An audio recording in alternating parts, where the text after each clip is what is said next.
신일의 뉴스 정면 승부 3부 순서 시작합니다. 자, 제가 언제나처럼 말씀드리지만 유튜브 들어가셔서 YTN 라디오 채널 구독해 주시고요. 신일의 뉴스 정면 승부 좋아요, 댓글 남겨주시면 감사하겠습니다. 자, 2부에서는 국민의힘 입장 들어봤고요. 3부 정면 인터뷰에선 더불어민주당 입장 들어보겠습니다. 더불어민주당 이상민 의원 연결합니다. 안녕하십니까? 네, 안녕하세요. 예. 자, 오늘 오전에 이재명 대표의 교섭단체 대표 연설이 있었는데 여기에서 이재명 대표가 특권 포기를 선언했습니다. 어떻게 보십니까? 예, 뭐 여러 점을 짚긴 했지만 단연코 이제 주목받는 거는 불체포 특권을 포기하겠다라고 예.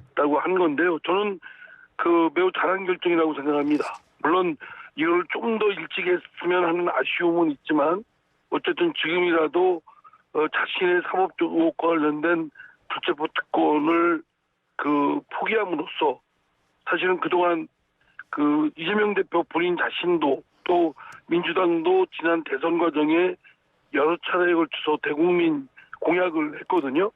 이를 지키는 의미도 있고 그리고 그동안 이제 방탄국회, 방탄정당이라는 아주 부정적 이미지를 벗어날 수 있고 또 이재명 대표의 사법 리스크로부터 당이 좀 차단될 수 있는 계기가 될 수 있겠다. 이런 기대감을 갖게 합니다. 그렇군요. 기대감을 갖는다. 예? 네. 예. 한 번 가지고 신뢰가 회복될 수 있다고 생각되지는 않고요. 이건 뭐 국민의 기준에서 볼 때는 이제 그 신뢰를 이런 것을 다시 찾는 데는 상당한 공력이 필요한 건데 첫 번째 불체포 특권을 포기하고 실질적으로 그걸 실행하겠다라는 모습을 보여주면 신뢰를 회복하는 좋은 계기가 될 것으로 생각합니다. 신뢰 회복하는 계기가 된다. 자, 기대감을 갖고 신뢰 회복 계기가 된다고 말씀하셨는데 혁신위에도 똑같은 기대감을 갖고 계십니까? 반신반의하는데요.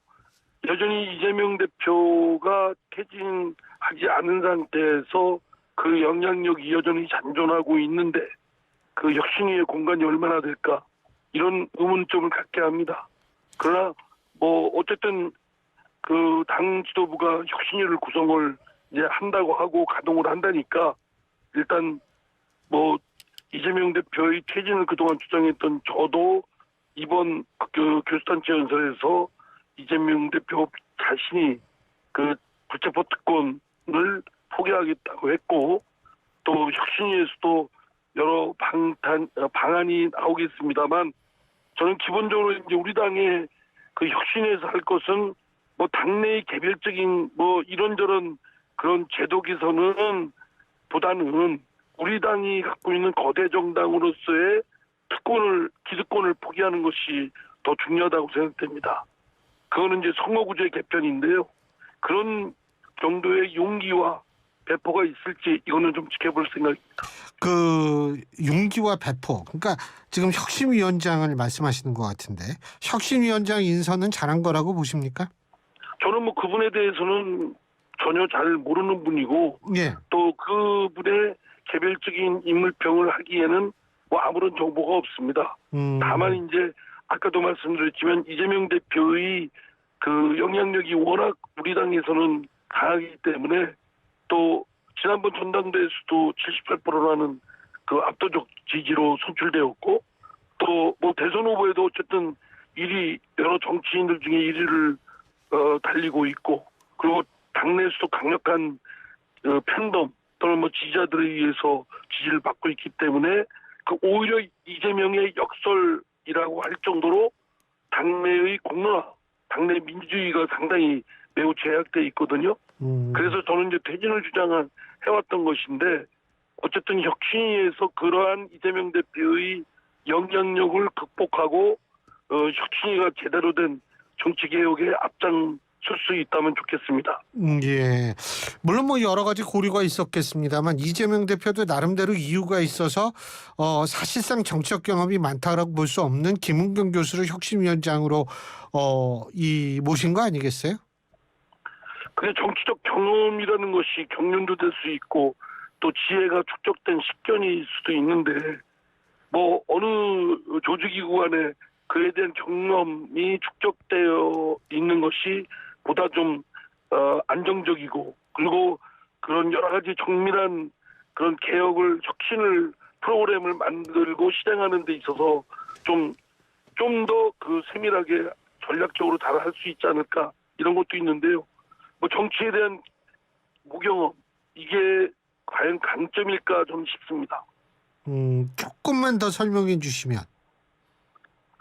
그러니까 지금 복잡한 당내의 메커니즘이 있고 여러 가지 역학관계가 있고, 또 현실적으로 이재명 대표의 강력한 어떤 영향력 하에 놓여 있어서 당내의 공론화나 또는 이견 제시나 뭐 이런 것들이 사실은 상당히 많이 막혀 있고, 그리고 그럼으로써 성역화하고 또 맹종하고 이런 것들이, 또 강성 지지자들이 또 이견을 제시하면 집단적인 뭐 공격도 하고, 이런 아주 일그러진 또 삐뚤어진 정치 행태의 모습이 있는 게 민주당의 모습이기 때문에, 이를 극복하려면 상당히 정치 역학이 뭐 또 그런 메커니즘에 대한 이해도도 높고 당내 사정도 좀 밝아야 되지 않을까 싶은데, 뭐 그러면 또 이제 이렇게 저렇게 이야기가 걸려서 잘 혁신을 못하지 않을까, 이런 의문점 때문에 경험 없는 분을 모셔온 거로 알고 있습니다만, 뭐 중요한 거는 이제 이재명 대표의 영향력을 넘어서는 이재명 대표와 그 주변 사람들에 대해서도 혁신의 칼날을 들이댈 수 있을 정도여야 된다고 봅니다. 아까 그 기득권 포기하면서 선거구제 개편 말씀하셨는데, 공천 시스템 혁신위가 어떻게 어느 정도 영향력을 미칠 거라고 보십니까? 저는 혁신위가 정말 그 더불어민주당의 한국 정치에서 놓여 있는 위치와 예. 또 긍정적, 부정적 여러 가지 역할 같은 걸 조감하면, 이 지금 양당 더불어민주당과 국민의힘의 독과점 체제가 얼마나 한국 정치를 그 멍들게 하고 부패하게 하고 또 일그러진 모습으로 그 폐해를 내는 점을 직시한다면, 이 양당의 독과점 구조를 깨야 되고, 그걸 깨기 위한, 허물어뜨리기 위한 방안으로는 지금의 소선거구제를 대선거구제로 바꾸는 그런 것들이 필요하다고 생각됩니다. 물론 뭐 비례대표를 확대하는 방안도 있습니다만, 지금 국민의힘은 비례대표 확대보다는 그 대선거구제를 선호하는 것으로 알고 있는데, 그럼 여야 간의 타협의 가능성이 높은 건 대선거구제로 전환하는 것이라고 생각합니다. 예. 그것부터 더불어민주당이 기득권을 놓는 그런 아주 결연한 의지와 실행으로 해나가면 국민의힘도 저도 따라오지 않을까, 거부하기가 어렵지 않을까 싶습니다. 선거위가 나왔으니까 말인데, 뭐 일각의 박지원 전 국정원장 같은 경우에도 뭐 조국 전 장관이 광주의 신당을 창당하면서 광주 쪽에 출마할 것이다. 확률은 어느 정도라고 보십니까, 이상민 의원님께서? 저는 출마 가능성이 높지 않는가 싶습니다. 왜냐하면 누구나 이렇게 출마하려고 하면 좀 이렇게 들썩들썩하고 자기 이름을 알리려고 하고 존재감을 보여주려고 하는데, 그런 모양을 보이고 있다고 생각되거든요. 그러니까 뭐, 그런데 이제 조국 교수가 설사 내년 총선에 출마한다고 해도 저는 뭐 그렇게 크게 그게 소용돌이 치거나 뭐 큰 흐름으로 작용하지는 않을 거라고 생각합니다. 이미 더불어민주당도 여러 차례 뭐 이재명 대표의 사법 리스크도 예. 있고 돈봉투건도 있고 또 코인건도 있고 이내경 뭐 이런 등등의 여러 이슈들이 있기 때문에, 조국 교수가 뭐 조국 전 장관이 출마한다고 해서 민주당이 뭐 그거에 크게 흔들림이 있거나 있을 것 같지는 않고요. 신당 창당 가능성은요? 예? 신당 창당 가능성은요? 글쎄 거기까지는 제가 잘 모르겠습니다. 뭐 그러나 이제 민주당에서 선뜻 공천을 줄지 안 줄지도 굉장히 당내의 여러 그 파열음이 있을 것 같고, 예. 그렇다면 민주당에서 공천을 받고 민주당으로 출마하는 것보다는 무소속이나 뭐 신당을 생각할 수도 있겠죠. 광주 쪽에 출마한다라는 거는 어떤 얘기일까요?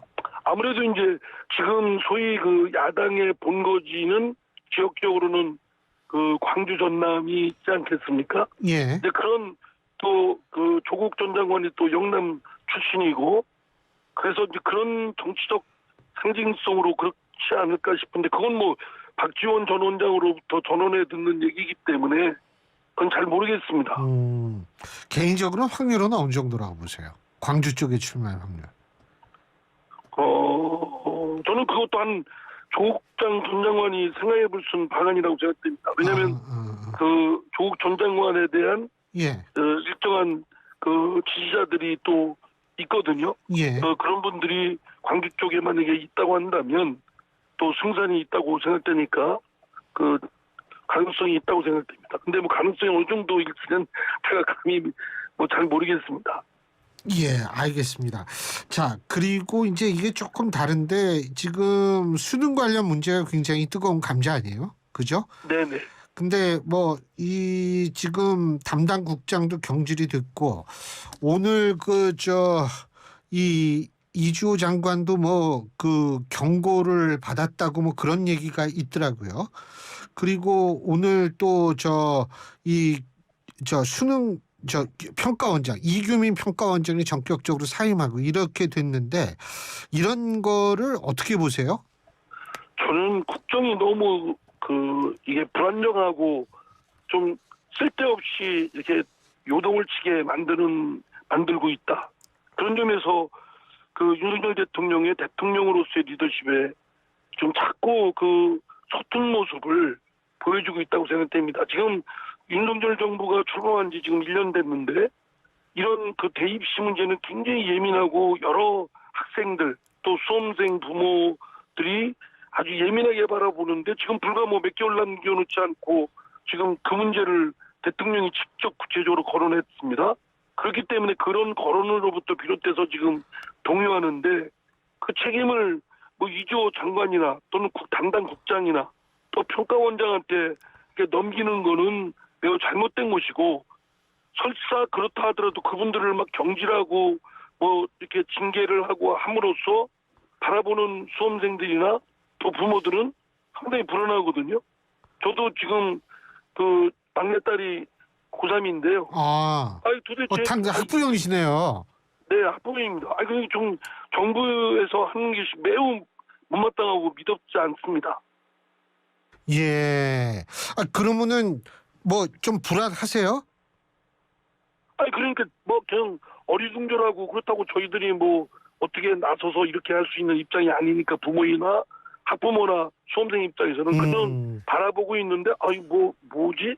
괜히 저 학업에 열중해야 될 학생들한테도 자꾸 이렇게 자꾸 어리둥절하게 만들고 좀 그런 거 아니겠습니까? 그래서 예. 저는 결정적으로 대통령이 그냥 사교육에 대한 것을 좀 개혁하고 싶다. 그러면 그냥 일반론으로서 사교육 개혁에 좀 방안을 마련하라라는 지시 정도로만 하면 될 일이지. 그게 뭐 대입시 수능시험 뭐 어쩌고저쩌고 이렇게 그렇게 하면은 그냥 예상치 못한 여러 파장이 일어나지 않습니까? 근데 이게 학생들도 수많은 학생들도 관련되고 또 학부모들도 괜한 불안감에 있고 그 쓸데없는 일을 해서 국력을 낭비하고 예. 리더십에 오히려 훼손이 됐다 스스로 갉아먹고 있다고 생각됩니다.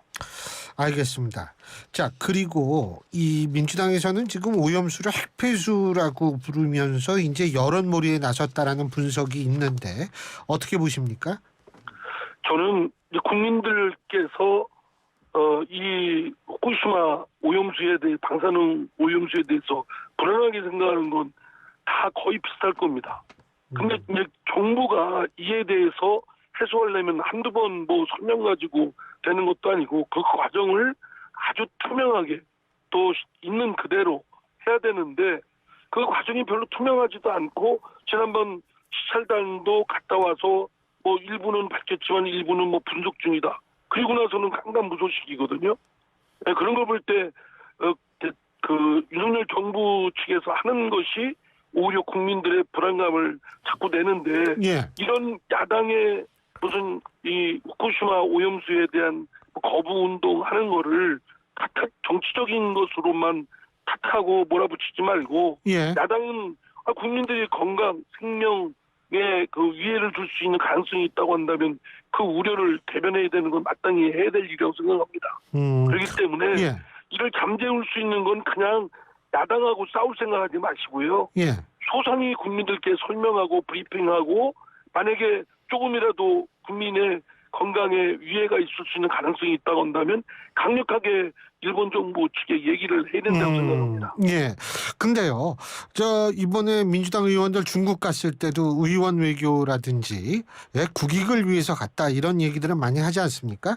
그런 차원에서 일본 정당과 뭐 꼭 자민당이 아니더라도 뭐 그쪽하고도 좀 접촉을 하고 일본 정부한테도 항의를 하고 지난번에 중국 대사도 만났는데 일본 대사도 좀 만나고 이래야 되는 것 아니냐 이런 목소리 있는데 어떻게 보세요? 좋은 방안이 있습니다. 그건 뭐 의회에서도 정파를 달리해서 달리더라 할지라도 지금 말씀하신 대로 일본 대사든 일본에 가서 일본의 그 자민당뿐만 아니라 여러 국회의원들 또 행정부도 만날 수 있으면 만나서 계속 목소리를 내야 되겠죠. 예. 옳으신 말씀입니다. 예. 근데 뭐 그런 계획이 있는지 모르겠어요. 이재명 대표가. 지금 당내에서는 아직까지는 그런 게 없는데 좋은 방안이시고 그런 방안은 적극적으로 당내에서 좀 그렇게 실행하도록 저도 말씀을 전하겠습니다. 예. 근데 이게 참 수산업 관계자들은 걱정이 많은데 이게 또 그렇죠. 과도하게 공포를 부풀리는 거는 문제가 아니냐 이런 목소리도 있지 않습니까? 뭐 얼마나 과도한지는 사실 아직은 알 수 주관적인 없다. 것이 예. 섞여 있기 때문에 예. 저희들로서는 국민들이 걱정하는 그런 국민들의 생명이나 또는 안전에 조금이라도 유의되면 그리고 이게 30년 일본 정부의 주장대로 하더라도 30년 내보내는 30년이고 거죠. 예. 근데 실제로 전문가들 말씀 들으면 한 60년을 방출해야 된다고 합니다. 어허. 그렇게 방류를 하게 되면 상당히 오랫동안 축적되지 않겠습니까? 예. 그것 또한 사실 30년, 10년 후도 지금 알기가 어려운 것이고 예. 그게 방류가 된다고 하더라도 지금 아무런 문제가 없다 하더라도 이것이 축적이 됐을 때 10년, 20년, 30년 그 이후에 어떤 영향이 될지는 사실 누구도 장담할 수 없는 거기 때문에 예. 가능하면 좀 안 하도록 하는 방안이 제일 좋은 거지요. 돈을 좀 들여서라도. 예. 잘 알겠습니다. 예. 오늘 말씀 여기까지 듣겠습니다. 고맙습니다.